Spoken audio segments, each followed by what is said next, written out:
Assalamu alaikum wa rahmatullahi wa barakatuh. Welcome everyone back to the Ummahpreneur live podcast. I know we've been away for a few weeks, but we're finally back. And today I have a very special guest for you. My guest is Dr. Ayat Mekki. Dr. Ayat, assalamu alaikum wa rahmatullah. Walaikum salam. It's lovely to be here. We're Thank you so for excited. having me. We're so excited to have you. And just to kind of let our guests know a little bit more about you, Dr. Ayat Mekki is a master coach. She specializes in healing trauma and abuse. And she uses a few different methodologies. Among them is neuro-linguistic programming, which is NLP, and theta healing, also known as energy healing as well. And she's helped her clients with issues such as overcoming toxic relationships, phobias, panic attacks, anxiety, general self-doubt and helplessness, and so many other things, mashallah. And so on this episode today, I'm bringing her on because I want to talk about the topic of conquering your limiting beliefs, a topic that is so important for us as entrepreneurs, how to build up our self-confidence so we can excel in our business and reach the goals that we desire, inshallah. So I'm really excited to dive into this conversation with you, and I'm sure that's going to be extremely valuable for our listeners as well. So welcome to the podcast. Thank you for having me. I'm really excited too, and I really look forward to chatting with you and hopefully shedding some light for your viewership, inshallah. Inshallah, definitely. And the best place to start, and this is where we like to start with every guest, is if you can share with us the story behind what inspired you to become an entrepreneur. So what started it all for you in the first place? Right. Okay. So if I go back, my training and my education was to become a medical doctor, which I did.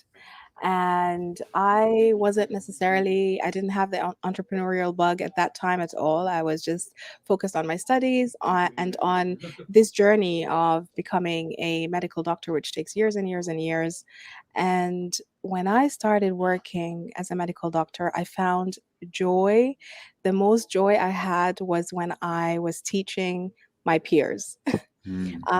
We had a continuing medical education, a CME system where every doctor would present something about, the cases that we were seeing, or like any particular disease, and I just found myself always being a volunteer for that. Like I just keep saying, okay, I want to present, and I just loved it. I loved it.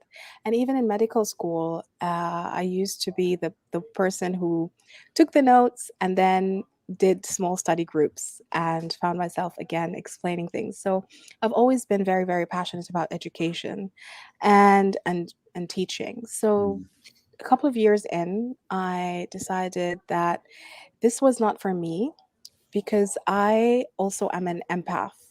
And I found it really, really hard to continue to watch suffering and give symptomatic treatment most of the time. I'm not dissing, the allopathic or the medical field at all, but I'm just, for me as an empath, it was really difficult to just keep watching people suffer and not really, and sometimes, that feeling of helplessness. So I know exactly how that feels as a medical doctor. And so I started looking at where can I teach and still have my medical experience validated and use that in my teaching. So I became a trainer in resuscitation, and it was perfect for me because I was training medical professionals and I was still teaching. So it was kind of like the perfect marriage, so to speak. And I did that for like close to 10 years. And then the career that I loved so much and that I excelled in, and I've kind of reached the top level of it, let's say. Like there was no more to aspire to in that field anymore. And I then found myself out of a job. So that's the true story. I was laid off. Long story short, I was laid off because there was there was an issue, not with me, but with the leadership in the company. Anyway, long story short, I did end up suing them and winning, because it was an unfair dismissal. But during that time, I really felt like that's all I wanted to do. Mm. And I remember I have a group in Abu Dhabi called the Abu Dhabi Sisterhood and Women Empowerment Group. We've got over 1,000 members, and we meet in person and online. And that group I started in 2015, in May 2015, because I felt like as expats in Abu Dhabi, because I'm from Sudan, I'm an expat living in Abu Dhabi.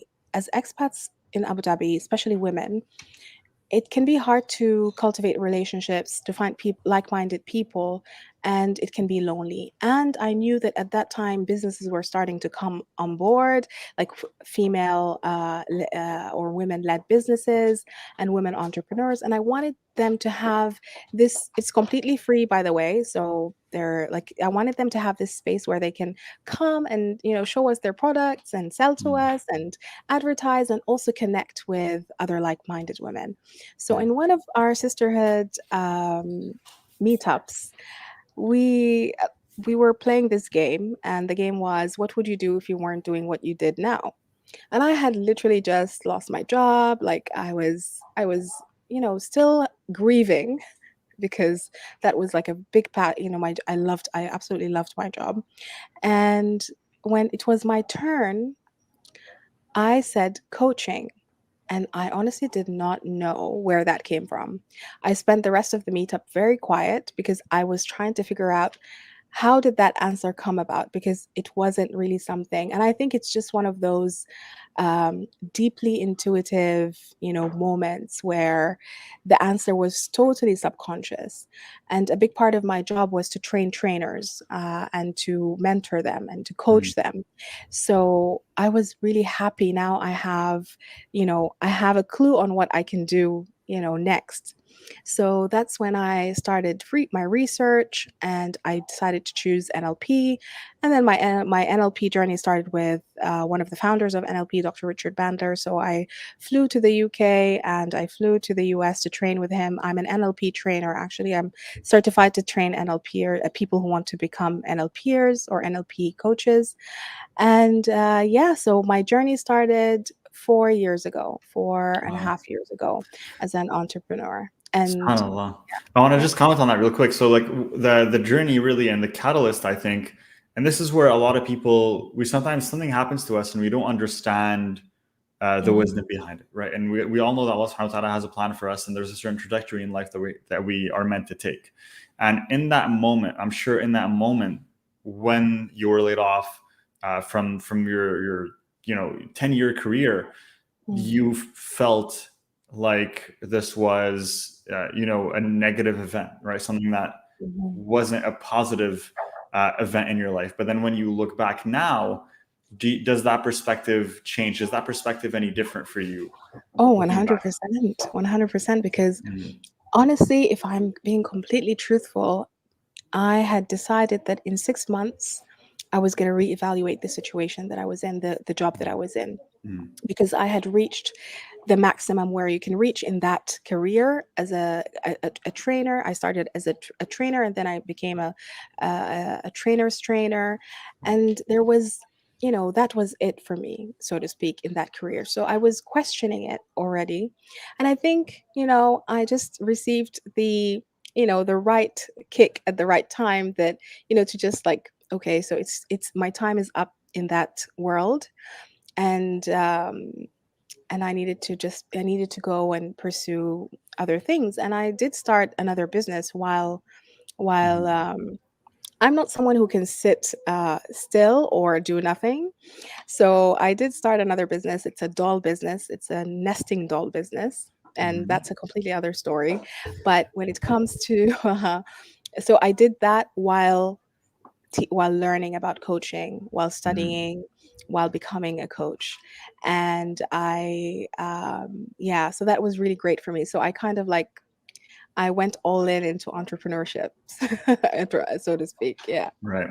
I love it. Yeah. So, did you always feel like you had a knack for, like a lot of people ask, like, do you feel like you're born an entrepreneur, or can you become an entrepreneur? As in, did you feel like you had something within you that stood out, or that really made Mm. you feel like, I meant for a little bit more than this, or I don't feel like I'm really within my zone when you were at your job, or did you just kind of gravitate to it and then you realized, oh wow, I'm really this is where I belong.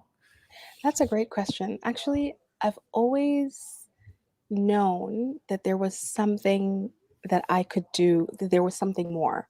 That and I come from a family, my mom especially has always told us, that like I have five, we're um five in total, like three girls and two boys, and I'm the eldest. Hmm. And my mom has always encouraged us to pursue things that are not necessarily the norm, or to go for something if we believe in it. And my dad also, like, he was very supportive. He's a medical doctor, and you can imagine the shock of everybody when I said, like, I no longer want to be a doctor. But I've always felt like, yeah, there was something about me. I can almost say that there was something special. I connected with people easily. People were able to trust me with, their lives from a very long time, even before, from way before I became a coach. They trust me with their stories. They come to me for advice, and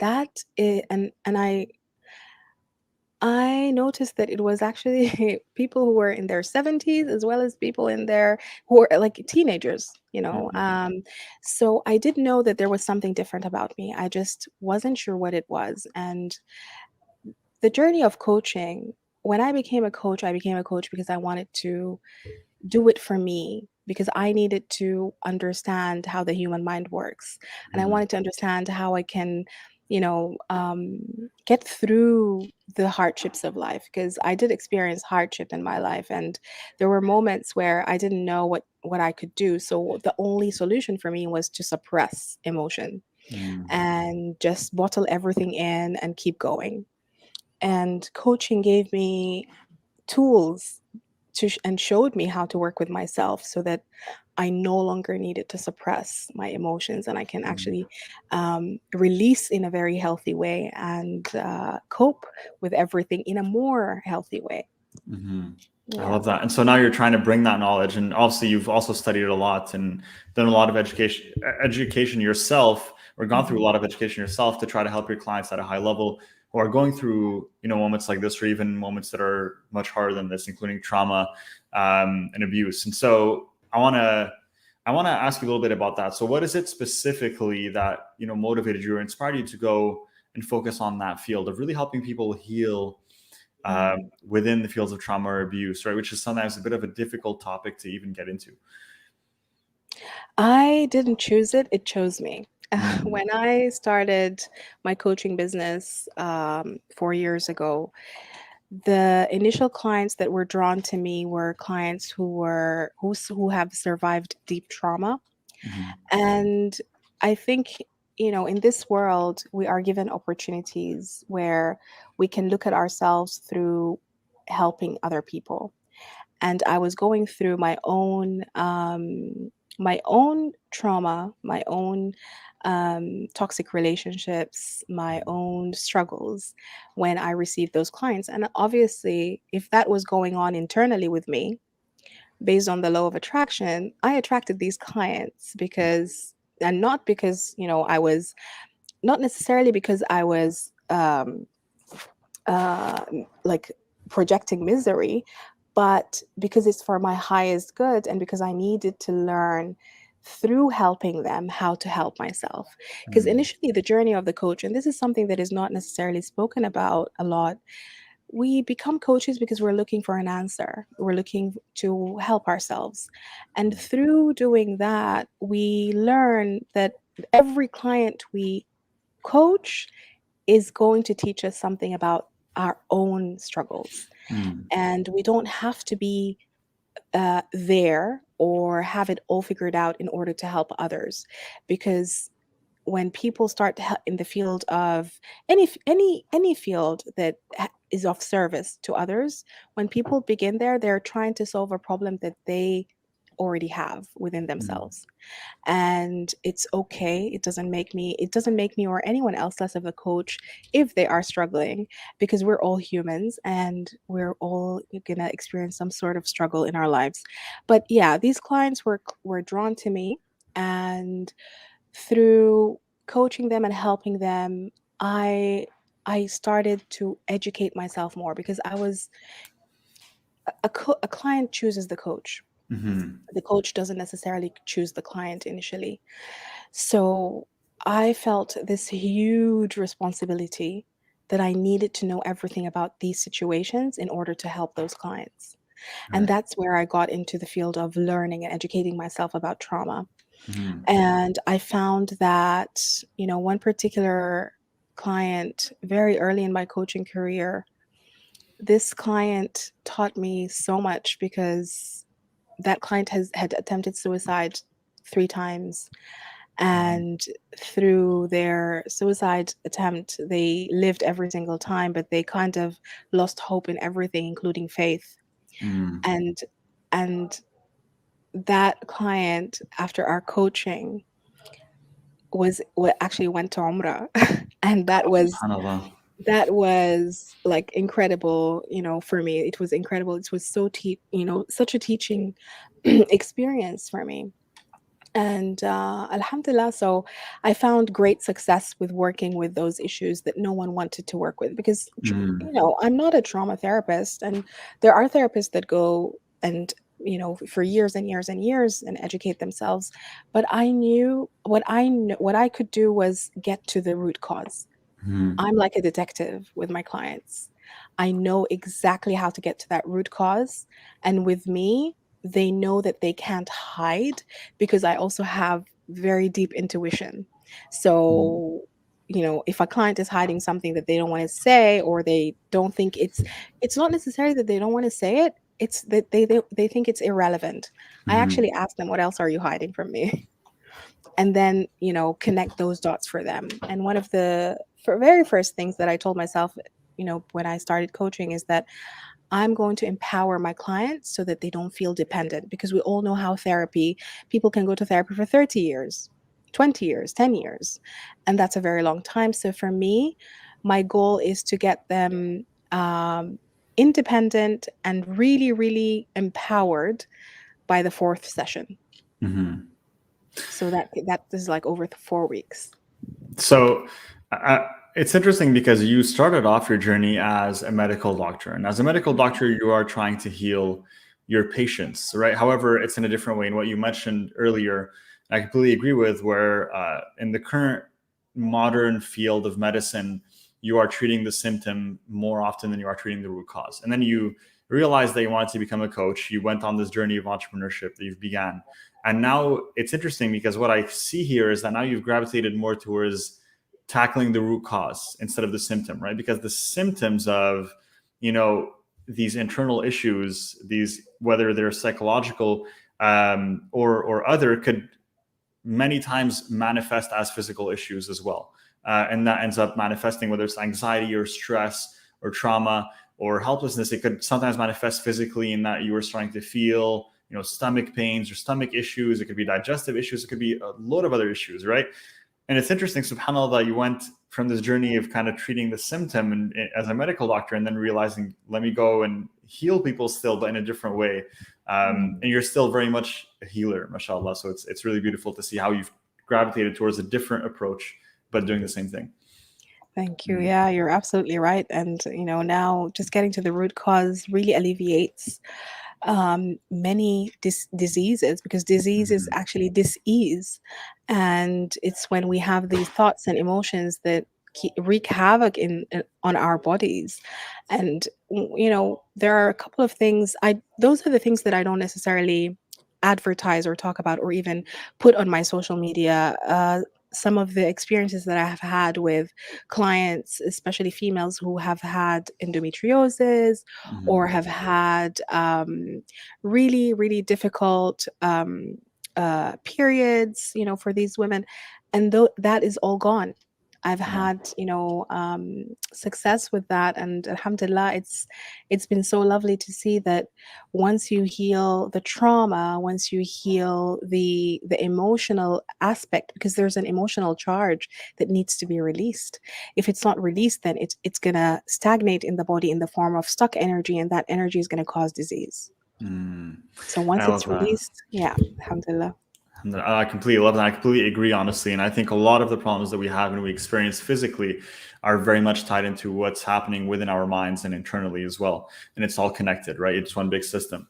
So I want to now take this conversation and start to dive a little bit deeper towards entrepreneurship, towards conquering our limiting beliefs, and really giving our listeners some tips there as well. But before we go there, I want to ask you, because we introduced you as a master coach today.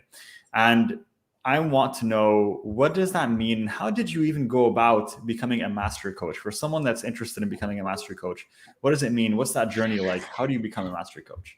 Okay, so there are many ways to go about being a master coach, but one way is that you coach thousands of hours. Some accreditation bodies will tell you to coach, or will ask you to coach 2,500 hours. Mm. Some will be 1,000 hours. I did not go through these bodies. So the reason I call myself a master coach is completely different. It's because Mhm. I have achieved mastery in what I do, and Mm. in how quickly I can get to the root cause, as evident by my clients and testimonials. Mm. So it's not necessarily that I have this name from an official body, and I'm always honest about that. It's not that, Yeah. but it is the fact that how quickly and how efficiently I can get to the root cause, and there's just having Mm. mastery and finesse Right. in what I do. I love that, mashallah. And what is NLP exactly? We also talked about NLP in the intro. For people who Yeah. don't know what that is, what is it? How do you use it to help your clients? Why is this beneficial? NLP is neuro-linguistic programming, and it is the art of influence and communication. Mhm. NLP helps with our thoughts.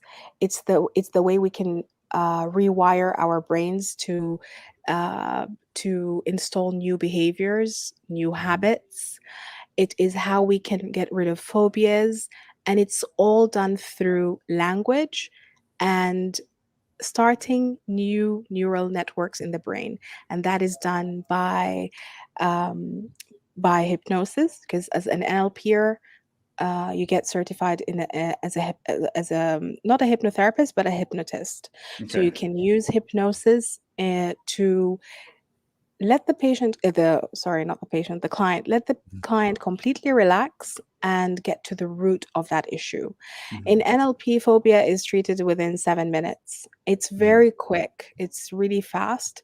But what's wonderful about NLP is that you learn how to speak with very it's to learn you learn how to use your words, Mhm. and you learn the power of using words in a way that can affect change with Mhm. others. So if you look at all politicians, almost all of them, politicians, famous people, famous public figures, actors, authors, e- most of them will have taken a course in NLP at some point, Mhm. because NLP really, what it does is it helps you get to people, connect with people so much easier, and it really gives you the language, and it shows you what to do and what not to do in terms of language. For example, like when I did my NLP courses with Dr. Richard Bandler, a lot of the audience were people who are entrepreneurs. There were people in the media industry. There were lawyers there, because you also learn how to read the body and the Mhm. body language, and how to even read verbal like the IQs, Mhm. and where the client's eyes go is how you can know whether they're truthful or lying. Obviously, this is a very big blanket statement, because there will always be exceptions to rules, but NLP really is the art of influence. That's how I Mhm. like to refer to it. It's the art of influence, and it teaches you how to connect and develop rapport very quickly with the client that you're working with. And one field that is really fond of NLP is human resources. They love take coming and doing NLP courses because it really helps them with managing employees. Mm. Yeah, so there's Oh, a amazing. yeah. So Yeah. I'm very curious about it now. And so would you recommend for someone who is trying to be a coach or an entrepreneur, do you think it's useful for them to take an NLP course at some point? I recommend everyone take NLP, and there's an organization called NLP for Kids. This is they're trying so hard to bring NLP to schools. I Mm, think everyone can benefit from doing an NLP course. It's two levels. There's a practitioner and a master practitioner, mm, and then the third level is trainer if you want to. So with practitioner and master practitioner, you learn so much about communication and even sales. So, very big sales companies or companies that have big brands or, really well known companies around the world, they send their employees to do NLP courses because they teach them how to sell, because mm, with NLP, it's so easy to focus on, literally like finding out what the person in front of you needs and just give it to them. And you can mm, sell them a product or a service through that. So, as a coach, doing an NLP course equips you with everything you need, not only to actually help and support your client, but also how to become an entrepreneur, mhm. especially with the language. Like that's the to me the language I love that aspect of NLP is, the language and how you can use language to really really affect change with clients. It's interesting that you say that. And I think honestly, when you think of entrepreneurship, in the end, at the end of the day, to be a successful entrepreneur, you need to know how to communicate with your clients in the most effective way and also how to influence, right? Because you want to influence people, whether it's to know, like, and trust you or your product, or to believe that your product is the right fit for them. You're trying to positively influence, not negatively, but positively influence your clients to believe in you and believe in your services, right? And so Right. it is such an important and crucial skill for entrepreneurs. So I appreciate that you are talking about this, and I hope this is valuable for our listeners as well. If you're listening to this and you're curious about NLP, check it out and look into it. It could be beneficial for your journey. And to continue along this vein, you speak often of limiting beliefs on your Instagram. And for those of you who don't follow Dr. Ayat on Instagram, go ahead and give her a follow. It's Dr. Ayat Mekki. Okay, we're going to drop a link in the episode show notes, also at the end of the episode as well. But go ahead and give her a follow on her Instagram. And she talks a lot about overcoming self-doubt, about trauma, about anxiety, about all kinds of amazing topics. And among them is limiting beliefs, which I want to focus on today. Why is it important for us to pinpoint and overcome limiting beliefs? Why is that even an important concept to understand as entrepreneurs? Okay, yeah. So that's a really good question. And to talk about limiting beliefs, we need to define them first. Mm, So a limiting belief is a belief that we have that we've utilized in our life. Like let's say one of the beliefs that I had, and I truly, truly believed it, is that when I'm very, very close to my goal, something's gonna go wrong. mm, And I took that something going wrong as a positive sign that okay, I'm close. right. But at some, like after some time, that becomes exhausting because I really like just don't want to have any struggle. Like I want to go and be able to move smoothly and not predict something going wrong or the other shoe dropping. And Mm, that belief, it served me because it made me very, very persistent. So a limiting belief is something that will serve you. It will be very, very useful for some part of your life. It could take years and years for a belief to become limiting, but this belief serves you. It could give you patience, persistence, perseverance. Maybe it's a belief that gives you patience. Whatever it is, you mhm. actually benefited from it. Okay. And then at some point, you become frustrated by it, and that's when it becomes limiting. Mhm. Because for me, instead of like just really visualizing something going really smoothly, I've always predicted that something's going to go off, and that's when I know that that is going to work out. That's how my brain worked. It's very odd, but that's how it worked. So it became limiting and I needed to release it. So that's a limiting belief. Can you give us an example?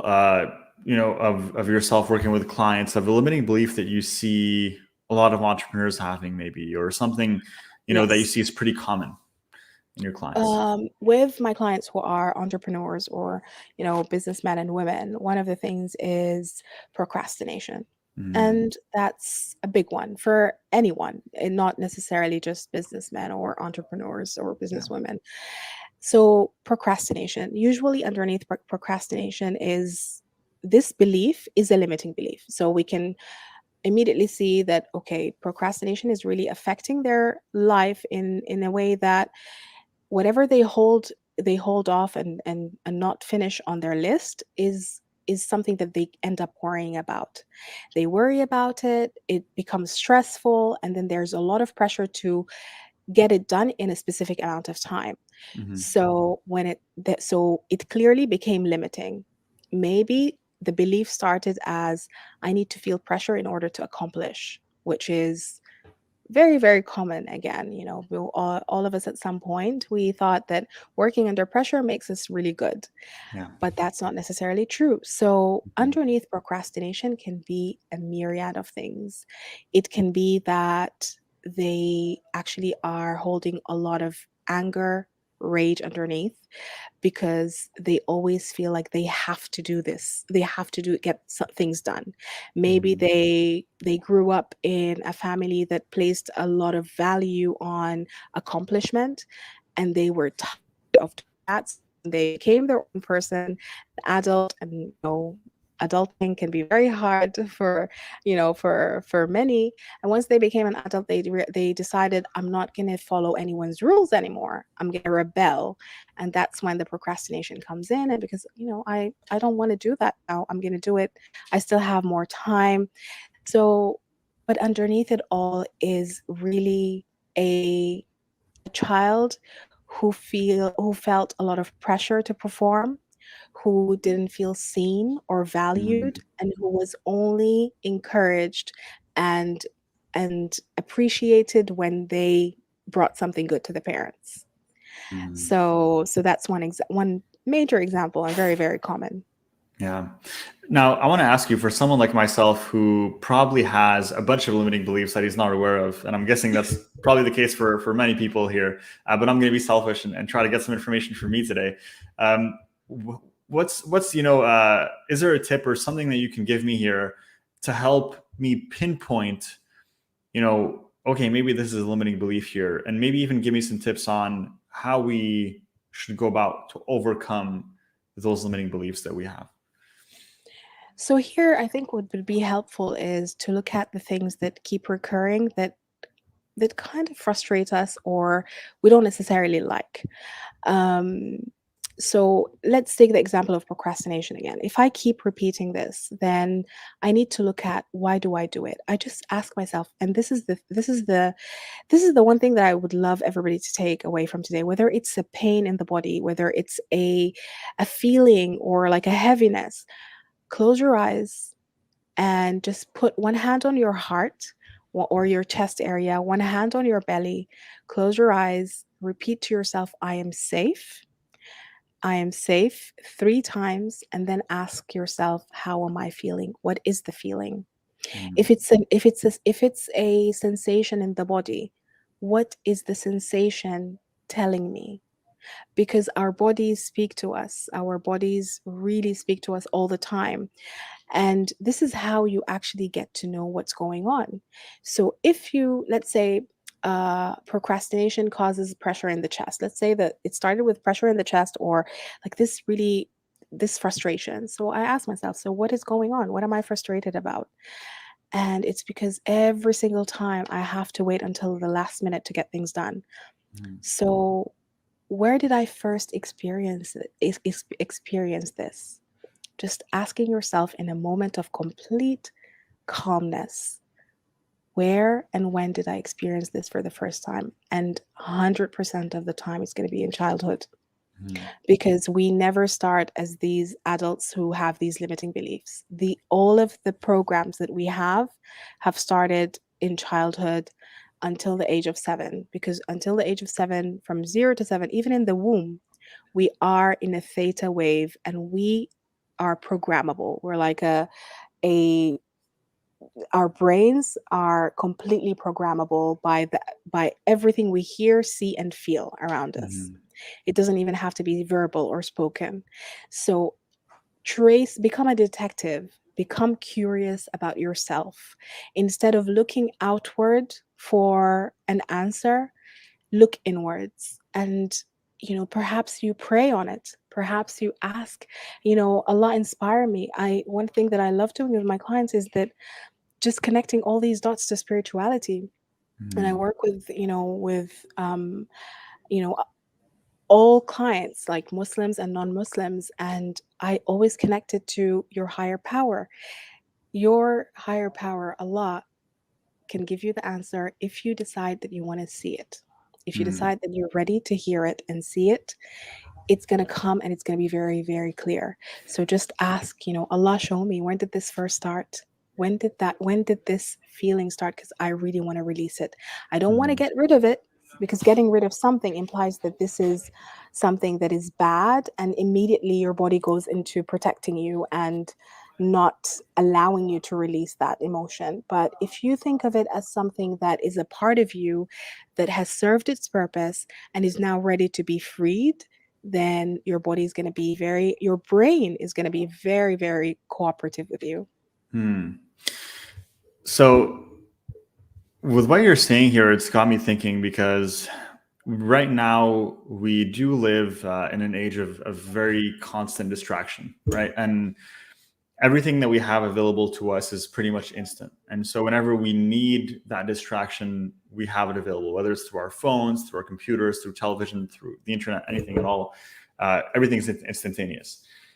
And for yourself to say that we have to look inwards is very powerful and it's very beautiful, because I feel like a lot of us have a fear towards looking inwards, and a lot of us maybe subconsciously distract ourselves. And I'm a victim of this myself. That's why I say a lot of us, because I'm including myself in this statement.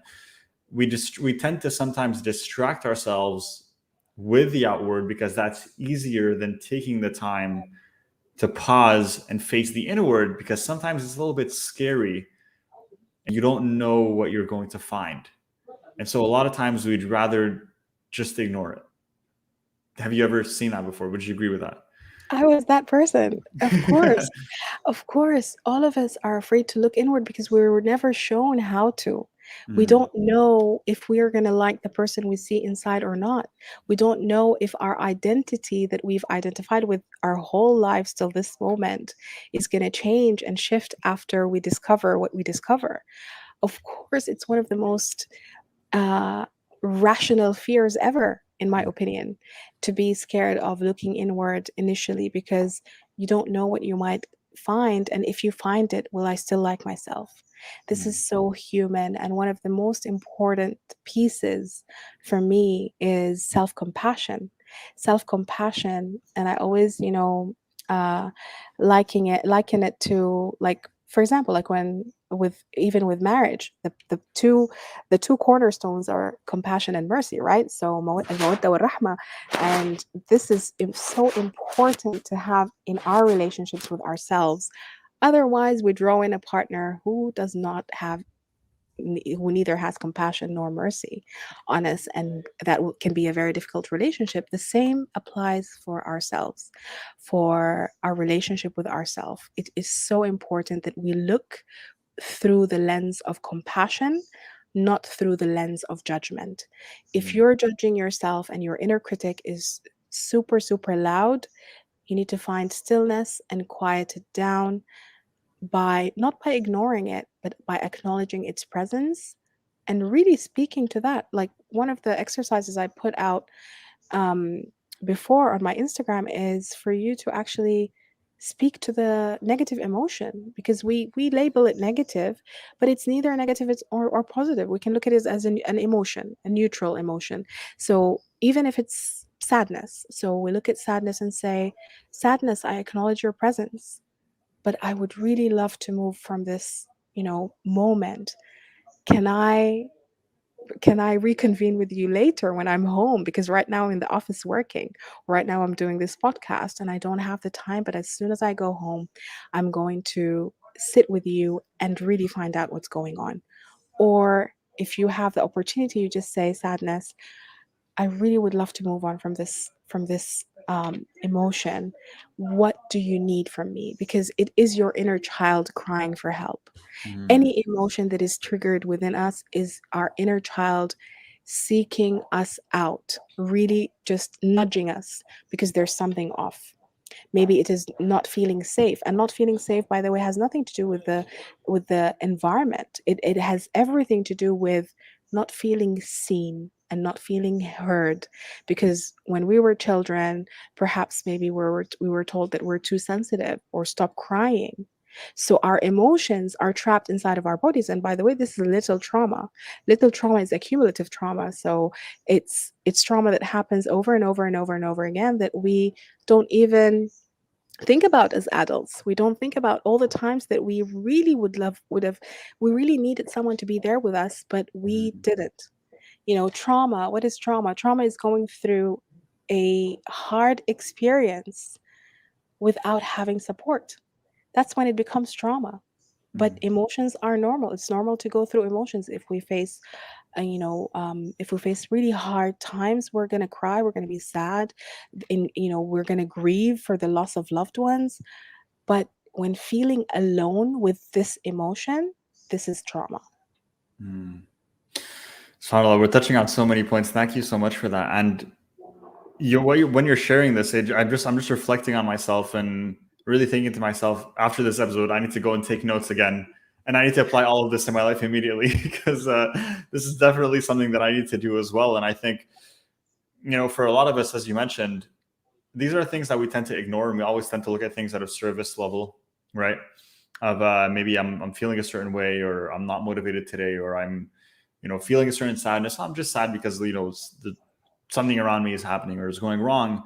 Um, but maybe taking that time to look a little bit deeper and really find the root cause will allow us to then be able to achieve our fullest potential and shine more brightly as we go through our lives, inshallah. And with that, I wanted to ask you, what is a tip that you can give us, maybe some habits that we can implement, or just something that we can do as entrepreneurs when we're facing self-doubt, when we're doubting ourselves, doubting our ability to succeed, or doubting our ability to achieve our goals? Self-doubt. First, this is a really good question. I think it's really important to normalize self-doubt, Mm, because self-doubt is not really, it doesn't mean anything is wrong. It doesn't mean that we're not confident.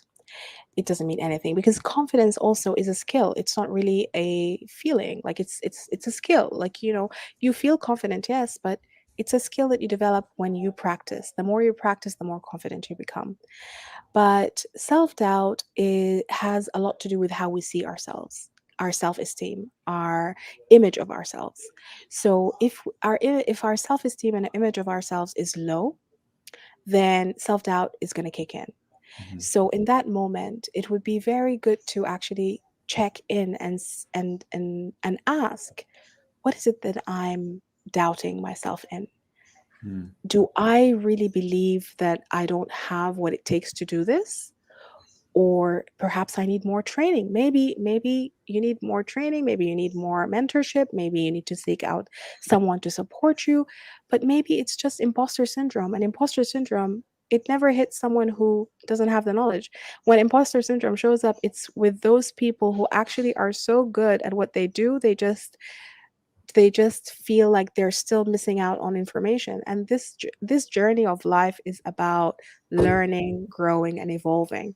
We're always going to be learning, and we never know what we don't know. Like, we don't know what we don't know. There's so much that we still don't know. And if we keep a curious outlook on life, and on not about other people and getting in their business, but a curious outlook on what else can I learn, what else how else can I uh, gain more experience. And one of the other things about self-doubt is that there is no course, there is no no specific thing that will help you with self-doubt if you're not willing to look at what's underneath it. So always ask, where is this coming from?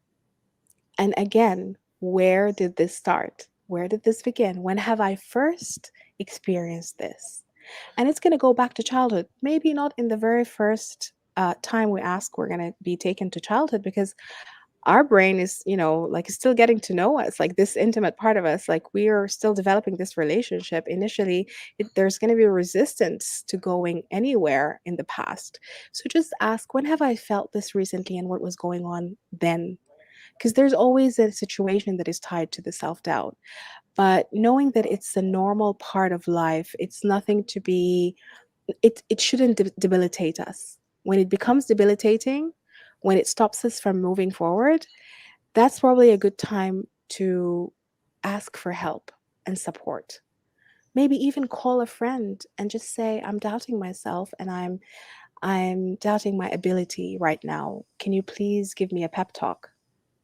Or someone close in your life who can actually do that for you. It's not really about a big actions. It's really about the small things. The more your brain, your inner child that is still inside of you knows that you are there and present and not distracted by, what's happening in the world, the more your relationship with yourself will become deeper and deeper. And the better you know yourself, the better all your relationships in life become. Even business becomes so joyful and less challenging. I think the big lesson from this episode really is to dive beneath the surface and to really try to examine the source of everything that we feel and really understand ourselves and look inwards. And I think that's the common theme here that we must take away. Yeah, because all the answers are inside of us, not outside of us. And one thing that I love my clients to do is I love for them to share the knowledge they learn in our sessions. So I tell them, like, if you know someone who will benefit from what you experienced, tell them, show them, give them the tips. Because at the end of the day, it's not really about it's not about protecting the techniques and the secrets, because no one will be able to do what I do like me. Every person in this world is unique and they are gifted in a unique way. But for example, when you said you're going to take notes and go and sit and take notes, take the notes and show them to people you care about. Tell them, like, this is what you need to do. I learned this tip. This is going to be very helpful to you. It's about sharing the knowledge, because the knowledge does not belong to one specific person. So, and also having intentions. One of the most important things, super, super important, is intention. Intention is extremely powerful. And setting an intention has to be done in a way that connects with a positive emotion. So when you're setting an intention to start on the self-discovery journey, just by yourself, just really connecting with the emotion, an emotion like gratitude, recalling something that happened in your day that you are grateful about. It can be any emotion: gratitude, joy, happiness, contentment, peacefulness, relaxation, whatever it is. Connect with that emotion, and as soon as your heart fills up with that emotion, set the intention with Allah and just say, Allah, help me with, my intention is to go on this self-discovery journey, and I want your help. I'm asking for your help. Because this is magic, honestly. It's magical. I love that, mashallah. Thank you so much for sharing that and for everything that you've shared so far today. I want to ask you a question that I ask every single guest that comes on the show, and I'm very curious to hear your answer. And the question is the following. If you could meet Dr. Ayat from a few years ago when you just got laid off from your 10-year-long career, and you were just about to embark on this journey of entrepreneurship, and you could tell her one thing that she could hold on to throughout this journey, she could keep remembering herself of, almost like a mantra, what would that one thing be? Wow. Okay. First of all, I love that question. I wasn't expecting it at all, but I would definitely tell her to loosen up, Mm. to relax more, and to snap out of it quickly. I love that. Why would you tell her those things? What do you feel she was going through? Because, well, oh, wow. Like at that time, I had the weight of the world on my shoulders. Mm. I made it my responsibility to fix everything and to help everyone. I barely had any time for myself. I was going through a really hard time in my personal life. And all of it was because I have burdened myself with responsibilities that were not mine. I made myself the responsible person for so many things that aren't even mine. They don't belong to me. So I would definitely tell her to snap out of it. Snap out of it is something that my coach taught me, actually. And it is not to ignore something, but it is rather to really hone in on what's going on, snap out of it in order to go through the process of clearing it. Mhm. So not staying and dwelling in the emotion that is holding a negative charge, because Mhm. that can actually, that's where the shaitan will come in and do the waswasa and everything, because that's actually, the most power that, the devil has, is to actually whisper into our ears and just tell us to do things. We are Mhm. far more powerful. So when we snap out of it quicker, we go through the process quicker. So that's why I would say that to her, because those words really changed my life from my coach as well. And this is one of the things that I continue to do is to coach with someone. Mhm. And it's not necessarily because I look up to them and see that they're superior to me, but no, because I hold the space for so many people, and I would love someone to hold the space for me and tell me and talk to me and teach me about my blind spots. We all have them. Right, definitely. Well, thank you so much for sharing that. I think that advice is something that we can all take to heart, right? And a lot of us that are listening might be going through those same feelings and emotions. And so that's why I love to ask that question, because it gives some advice for people who might be going through that phase in their life right now. So we have a few questions that did come in from the audience as well. I know we've already been on 15 minutes, mashallah, so we've had so much to talk about, but there are so many questions also that came in from the audience. So I Yeah. will try to take a few as well on that end. Hopefully, we can answer some of our listeners' questions. One of them is a really interesting and beautiful question here from one of our listeners. And they're asking, what happens when the floodgates of all these childhood emotions and traumas are released? Would an NLP coach be able to help you work through the feelings that surface in these sessions? That's a really, really good question. Now, I will speak for myself. When the floodgates of all these childhood emotions come up in my sessions, and when the trauma surfaces, I know how to hold the space, because I've had, other than NLP, I have experience, and I have always taken courses to really learn about trauma. Mhm. But would an NLP coach help you work through those? I don't know, but I can. That's how Right. I can best answer this question, is that I can. Because when we talk about trauma, it's really important that we just don't talk about it over and over, because that can be re-traumatizing and re-triggering. So we Mhm. want to be able to really, like, I'll just say, snap out of it and move into action on how to release it. Mhm. I love that. We're going to take one more as well. What is the relationship between ruminating on one's past events and anxiety? Are those connected, or are those two different struggles? So, struggling with the past and anxiety. That's a great question. Yeah, that's a great question. Ruminating is about the past, and anxiety is about the future. Mhm. So ruminating on emotions, it's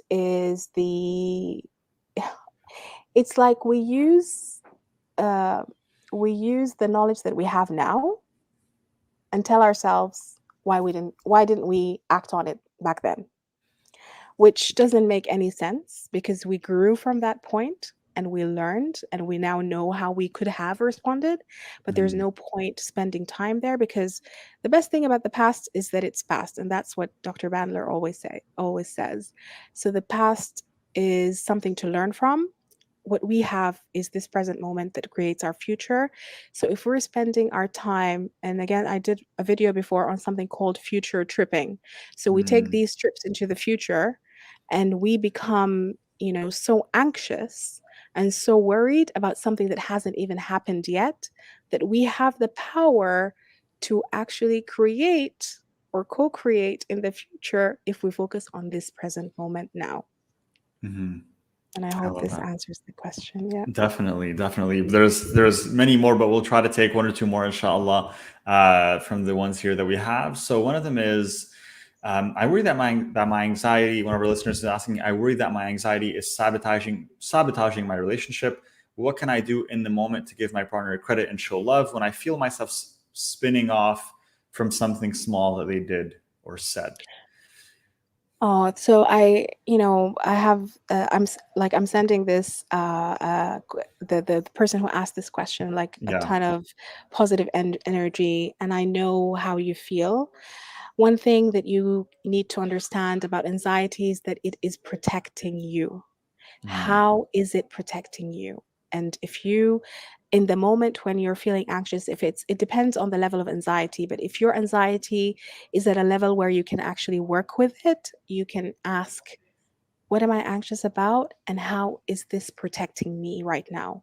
mm, And also being extremely vulnerable with your partner and saying, listen, there are moments when I feel very anxious and it has nothing to do with you or what you did or didn't do, but it has everything to do with me and how I feel. And it would be really helpful to me if you could do XYZ when I'm feeling anxious, mm, because it is all about really bringing anxiety into the relationship and giving it a place where it is not super judgmental, because it is a protective mechanism. mm. Find out how your body is protecting you by giving you anxiety, and find out the root cause of that anxiety and start working there. It's Okay. from childhood, for I love sure. that. I love that. MashaAllah. I love that. We're going to do one last one. And this one is also from one of our listeners. And this one here uh, is an interesting one. So I've always been a troubled sleeper, but last month, especially, I didn't get more than a few hours each week. I'd love some suggestions on what's helped others let go of guilt, shame, or anxiety that comes when I'm alone. So I know these are all questions that kind of tie into each other. So they might Mhm. have similar responses, but if you have anything maybe to tell this person they haven't able to get much. Yes. Yeah, go ahead. So, guilt, like I've always thought of guilt as an emotion that is useless. It doesn't help us. We cannot use guilt to do something positive. So the best thing about guilt, so I'm going to address guilt and shame separately, because guilt is an emotion that we learn. It's not something that we are born with. It is learned behavior. So if you feel guilty, move into action. What is it that you can do now to release that experience that you feel guilty about? So is it an apology that needs to be made? Make the apology. If it's something that you need to do for someone, do it, but don't ruminate in the guilt, because the guilt is also giving you the impression that you are so powerful that you could have done something else instead, or Mm, that you could have prevented this whole situation from happening. If you look at the situation, look at it from the lens of, what is this situation teaching me, and how could I have done better so that I can actually do this for the next time, but not in a sense where you're actually punishing yourself and judging yourself. Shame is a universal emotion that most men and women have. And shame is, again, a learned behavior. It is about something that you have done. Shame needs, so this depends on how shame can be released spiritually, by asking Allah to forgive, and to forgive us, and repenting really intentionally. But shame is so universal, because we get shamed as young children for the littlest things, for sometimes very silly things that we don't yet understand. So shame and guilt can, lead to troubled sleep, obviously, but work with someone who can release this shame and guilt from you, but more importantly, work with yourself and God to release it, because that's where you need to start anyway, and where you need to find out why is this happening, and it's not useful. Let it go. Sister, you've shared so many golden nuggets, so many gems this episode, and there's honestly so much that one can take away from this episode, mashallah. And I've enjoyed it so much, and I myself will be taking away so many notes here. And I want to ask you, if someone wants to connect with you, they want to continue hearing from you, learning from you, where's the best place that they should go? Instagram. I'm most all my time is on social media is spent on Instagram, and I'm very happy. Don't think that you have to work with me in order for me to answer your questions. This is what I do every single day. I'm very active in the DMs. Send me a message. I'm responsive, and I promise I'm not going to sell you anything. It is my pleasure to work with people from all around the world. Alhamdulillah, I have a really busy practice, but I love connecting with people, getting to know them. So send me a message, ask me a question, follow me. I put a lot of stuff on my stories that seems to be interesting and people like. So follow me and check my stories. And inshallah, I wish everybody healing. The more we heal, the more the world heals. 100%. And the more we contribute to heal generations. And that's just amazing. 100%. So guys, the link is on the screen right now, instagram.com/dr.ayat, ayat.mekki. The link is on screen. If you're listening to the audio version of this podcast, then you'll find the link in the episode show notes. And Doc, thank you so much. Jazakallah khair for such a wonderful episode and such a great conversation. We appreciate you so much for having me. I really, really had so much fun. Thank you so much for having me. And Jazakallah khair for all that you do. And I look forward to, listening to this podcast as well. Definitely. I mean, I'm probably going to give it another listen as well. And I know my team has enjoyed this immensely. They give me a few messages in the back end already telling me how amazing this was. And also from the comments of our listeners, mashallah. So jazakallah khair for that. We really, really appreciate you. And really, this was a great episode. Thank you. Thank you. Bye. Thank you so much.